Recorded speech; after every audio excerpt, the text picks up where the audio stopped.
Hey Taurus, welcome back to the Warrior's Journey Tarot. This is going to be your Valentine's Day bonus reading. I have the time, and for the first time in a long time, I'm ahead of schedule. So I'm going to do a one-day special bonus Valentine's Day reading for all the signs. All right, today I'm going to use the Lover's Path Tarot. This is for Taurus, Sun, Moon, Rising, and Venus. For February 14th, 2021, Valentine's Day, what does Taurus need to know about their special someone, about their love, about their romance, their romantic love?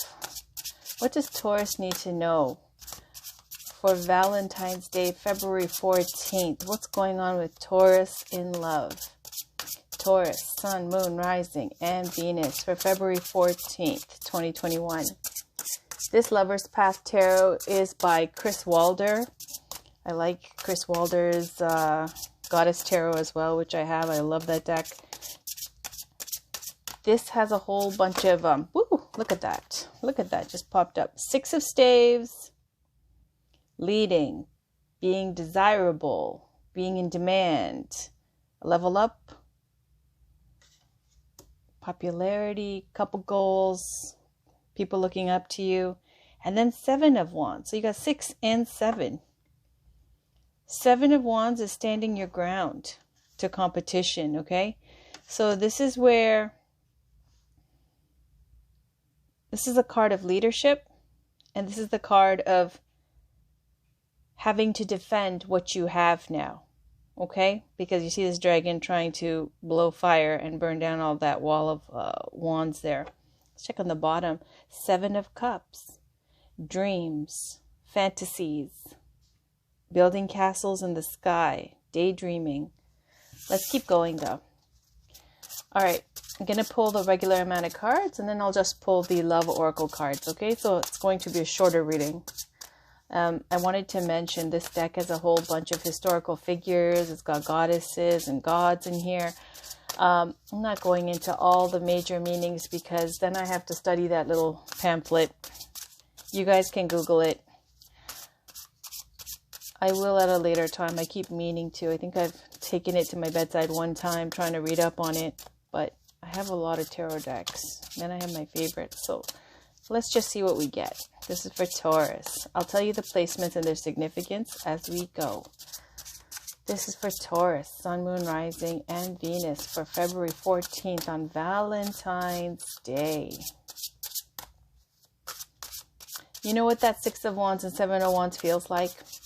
6 of Wands looks like you're somebody who's getting attention and you are very desirable. And then 7 of Wands is when, you know, you go strutting your stuff, and the 7 of Wands is when somebody shows up, but then you treat it like it's a like it's a threat, okay? And you're standing your ground like a dragon that's trying to burn down your wall. All right, let's cut the deck. So this is for Valentine's, for Taurus. What do we have? All right, first card is going to be you, Taurus. King of Arrows, King of Swords, Adonis. Ooh, the perfect man. Is that Adonis? Or is that Michael? I forget. I don't know. Adonis. I know he's a god and he's beautiful. This is your partner or your love interest. 9 of Arrows, 9 of Swords. Ooh, did you do this, Taurus? Did you do this to them? This is the situation. Orpheus and Eurydice. Sacrifice. This is 12, which is the Hangman, which is sacrifice. Yeah. And then the outcome. 5 of Arrows, which is 5 of Swords. How you feel about them is Cupid and Psyche, awakening. How they feel about you, Dante and Beatrice, grace. That's lovely. And your challenge or obstacle. Is this Dido and Aeneas, oppression. 16, it's a tower. All right. And their challenge or obstacle is Danae, Princess of Coins. On the bottom of the deck, 6 of arrows, 6 of swords. Mentally checked out, leaving. Somebody's going somewhere. This is like taking a trip or leaving a toxic situation. You want to go. You don't want to stay. King of Swords, Taurus. For Valentines, it looks like you are in a power position. You're using your logic, your intellect when it comes to choosing a partner. Okay, this is where you are going to make sure that they fit into your world and that they're somebody who is worthwhile, worth your time. There's a little bit of an egoic thing to the King of Swords. Okay, they don't really want to come at it from the heart. They're not going to be moved by emotions. They're somebody who has a plan and they're going to use that plan. Now, this is Adonis. Doesn't say much about Adonis. Just has a, yeah, okay. So you're going to have to, all it has is the King of Swords description. All right.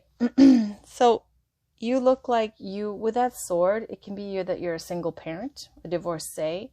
You might have cut somebody off, okay, with the King of Swords. Also spoken up for yourself. Something where, you know, you're choosing to be cold, aloof, and solo. Especially, this is in regards to the person you're dealing with. And they're not taking it very well because they've got the 9 of Swords. 9 of Swords is showing, you know, depression, cruelty, upset, pain. They're lonely. They wish they could be with you. They're suffering. And there's also a lot of toxicity with the 6 of Swords and the 9 of Swords. This is not something where like 3 of Swords, you're just crying over some kind of heartbreak or loss. 9 of Arrows is when there's a lot of garbage, fighting, toxicity. This is like when you get abused or you're beaten up or someone's doing something extremely cruel to you, blackmail. Like something that really makes you feel bad, right? And makes you feel scared and afraid and low. So this is how they're feeling.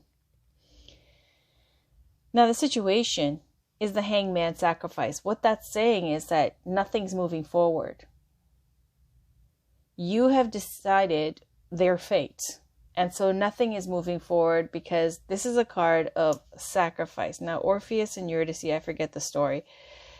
But doesn't matter. Point is, hangman in love is someone, okay, well, in one way it could be sticking around because it benefits the other person. This is someone who's like being a martyr or a saint, okay, sticking in a relationship because they don't want the other person to be hurt or, you know, struggling. So sacrifice is showing that walking away from something, making that sacrifice, even though you might want it, because it's not for the greater good.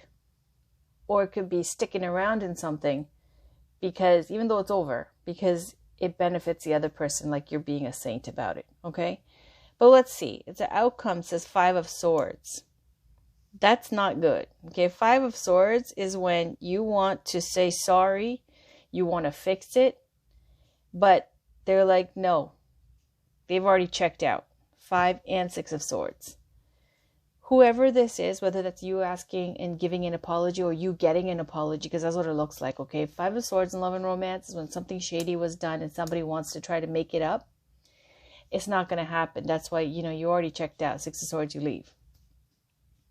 So this is where forgiveness is not granted. And they feel like crap about it, okay? How you feel about them is Cupid and Psyche. You think they're dumb. That's what you think. You think, like the story about Cupid and Psyche, I remember this a little bit from Greek mythology, is like, you know, Cupid's mom is Venus, goddess of love. And so Cupid likes Psyche, and Psyche had some sisters, and this is like, she had to go through some trials because she screwed up a few times. I don't know what the story was. She couldn't see him at night or something. Then she peaked, and she kept screwing up, and then he had to keep fixing it. But the point was, I think eventually they did get together, but it was a long saga because of her not being able to respect, the divine and respect her partner.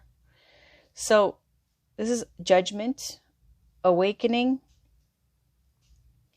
It's saying that, a decision is going to be made, how you feel about them. That, they are someone who didn't understand what they had, and now you got to be a cold, you have to be cold and cerebral about it instead of being loving and generous. Because Cupid is, Venus's kid who goes around shooting arrows to everybody and making them fall in love. And then he's got all these obstacles in his own love life. Now, how they feel about you is Dante and Beatrice Grace.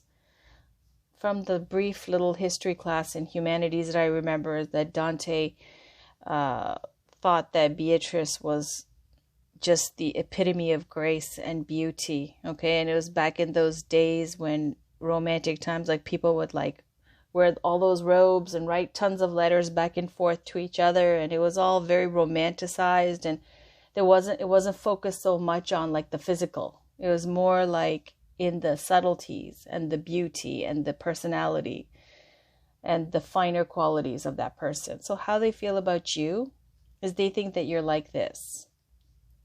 He was crazy about Beatrice and put her on the tallest, like highest pedestal. Now, your challenge or obstacle is the Tower, oppression. This is showing that, you already, Tower is when things get broken down that are not on a solid ground. It's a big fight, some argument, some rage fest, some whatever, something you found out, like that Five of Swords energy, when somebody does something bad, whether they cheated on you or whether they did something, stabbed you in the back to get ahead or whatever it might be, done something shady, something that you didn't like, something that was hurtful. It's saying that, this is your challenge or obstacle. It's hard to get over this, right? It's already done. The obstacle is like, what was there has already been destroyed. What was possible, what was built has already been crushed. So, Tower is that comes with like that goddess Kali energy. When it's done, at the time it might be painful, but then later on you feel like the world is your oyster. You can do anything. There's no glass ceiling. So as your obstacle with the Tower, it could be an explosive temper, a big fight that happened, and things that were destroyed to crumbled ruins, and now there's nothing to do. There's nothing to fix. That's how you feel about it. Like it's already been destroyed. Their challenge or obstacle is the Princess of Coins, Danae. Okay, so the Princess of Coins is like the Page of Coins, okay? And it's saying that with the I believe it's like the Page of Coins. Let me just take a quick look. When I tell you I don't use this deck, there's Queen, King. I want to see if there's any Knights. Prince. Okay, so Princess is like, let me check.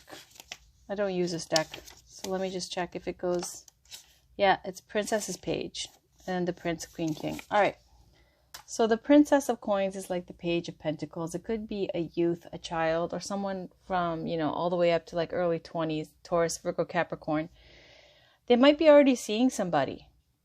That's why they're stuck. Okay, this might be something where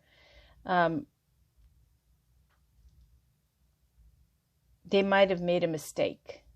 Okay, so the Princess of Coins, it could be a university student, someone like that. It also talks about making some kind of offer. With the pages, they bring offers. The page usually is bringing an opportunity for a commitment, opportunity for something, like they're bringing a ring or they're bringing a gift or something, but that's an obstacle for them, or relaying a message, right? And since there's no communication and there's no real tangible offer, that's the challenge for them. Or it could be a person that they have in their life as well. It could be a child that they have. So let's clarify with some oracle cards. I'm going to use Romance Angels as usual. This is Doreen Virtue's Romance Angels. Can we clarify this reading for Taurus, Sun, Moon, Rising, and Venus for February 8th? Oh, sorry, February 14th. For February 14th, for Valentine's Day. Can we get a card for February 14th? Can we get a card for Taurus, Sun, Moon, Rising, and Venus for February 14th? What does this reading mean? Can we get a clarification for Taurus?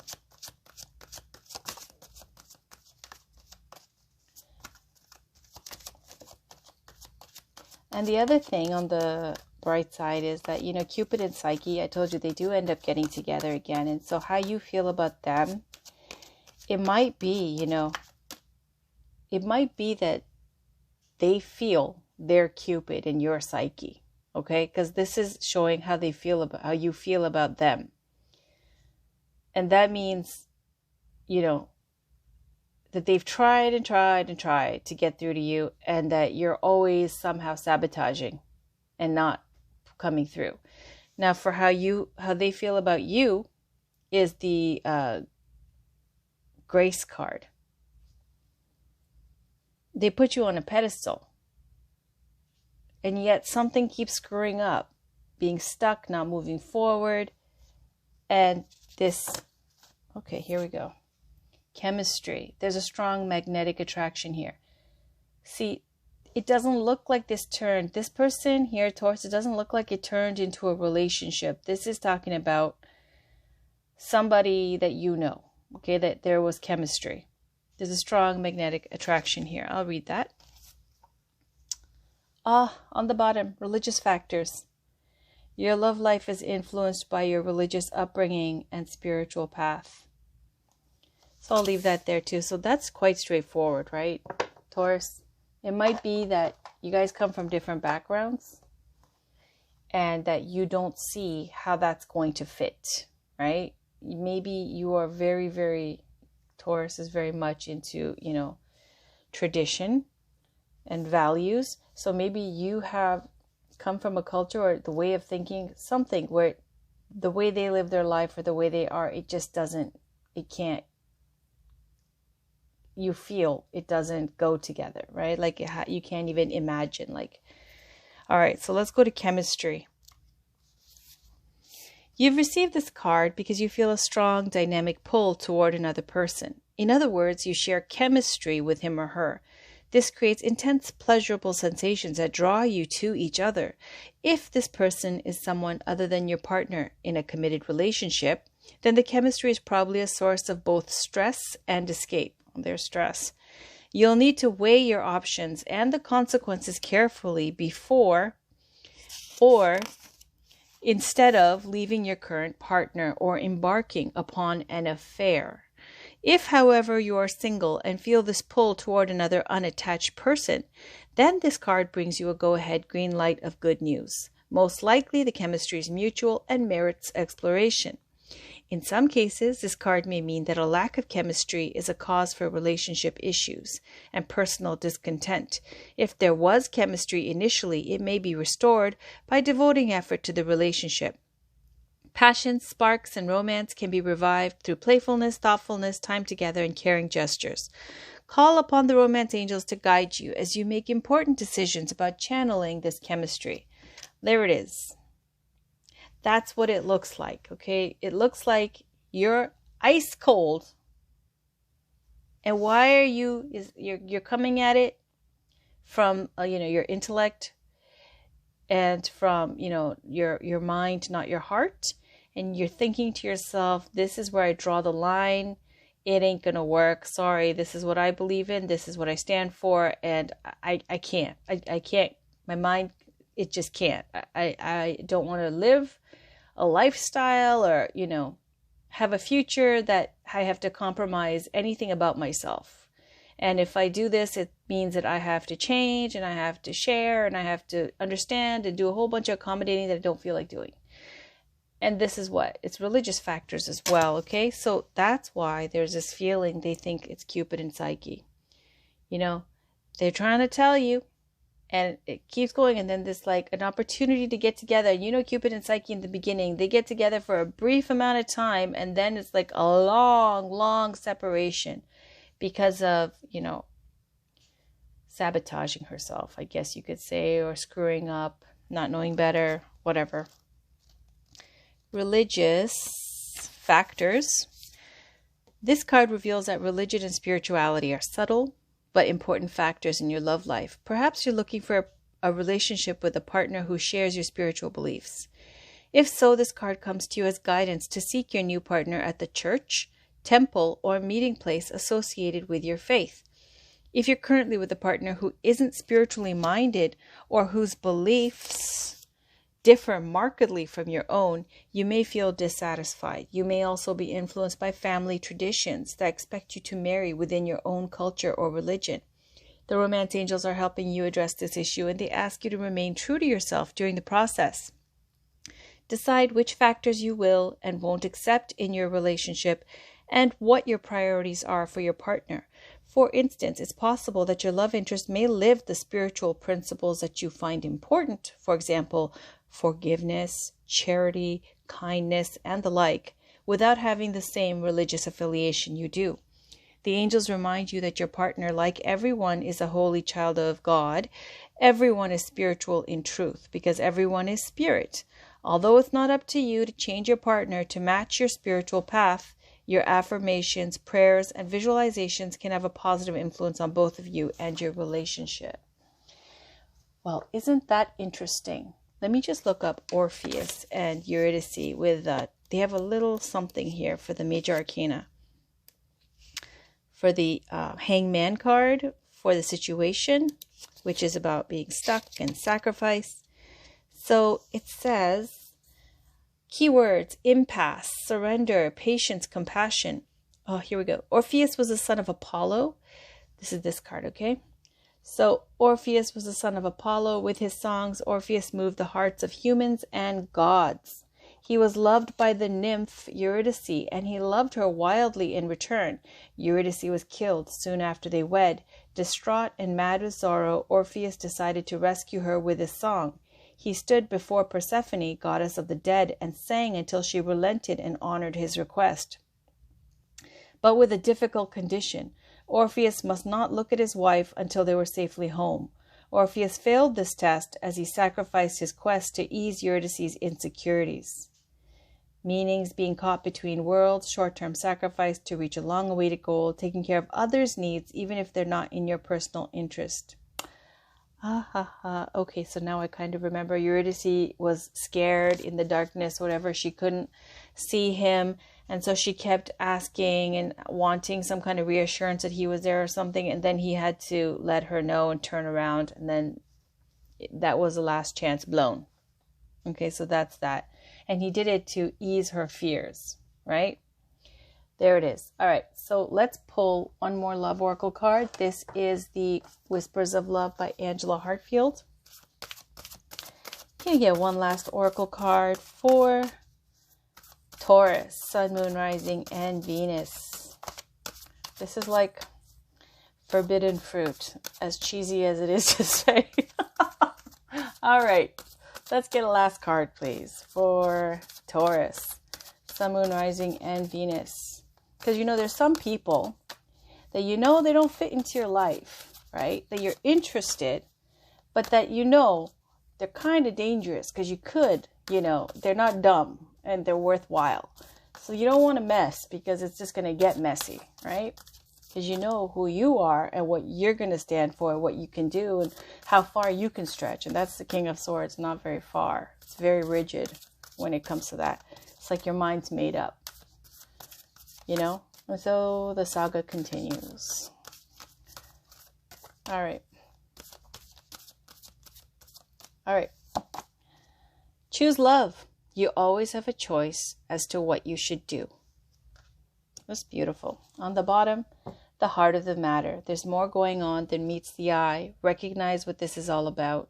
And this could be about children as well, okay? Because Princess of Coins, the challenge for them might be, because I told you this is a single dad, a single mom, divorcee, could be, Okay, it doesn't have to be, or it could be somebody who's in like IT, or who is a doctor, someone who's professional, you know, a hedge fund guy, a girl, woman, whatever. But if it's a challenge, and I see Heart of the Matter, you know, that India Ari, Don Henley song, whenever I see this, I hear it's one of my favorite songs. It's saying, you know, this beautiful little one sleeping over here. It's saying that there's more. I'll read it. Anywho, could be also that it's an issue for them as well. You might have a child, and that might be another thing to add to the mix. Let's read. It's 21 and 22, guys. All right. So spicy and interesting. That was fun. All right. When you choose love, negative feelings will have no place in your heart. There is always a choice. Telling and retelling a negative situation will not heal it. Surround the situation in love. Choose to see your responsibility and focus on love. You always have a choice as to what to do. So, saying you have a choice whether you want to focus on the negative, which is they don't belong to my culture, they don't belong to my religion, it'll never work, blah, blah, blah, blah, blah. Or you could choose to go with your feelings. You know, that's that 10 of Cups or 10 of Pentacles. Anywho, 22. The heart of the matter. There's more going on than meets the eye. Recognize what this is all about. Take a moment to get to the real issues in this situation. Sometimes at the very heart of the situation lies the truth of what is going on. Be honest and willing to do whatever is necessary to take care of this. So, you know, Taurus, in the outcome, though, there's the 5 of Swords, okay? And the 5 of Swords is showing, or the 5 of Arrows is showing that, you know, it's when forgiveness is asked for, there's distrust, there's arguments, there's conflict. And that's just something where, you know, it is a minor arcana, it's changeable. But at the time, on the 14th, it's not going to change on the 14th. This is just showing, well, it could if you change your mind about everything. But, you know, it's not nice also for the other person to constantly hear how they're not good enough or they don't fit into your world, or at some point they're going to stop trying. So that's your reading, Taurus. I hope you enjoyed it. I did. Take care, and I'll see you guys after for your next week's weekly readings. Thank you for watching. Bye for now.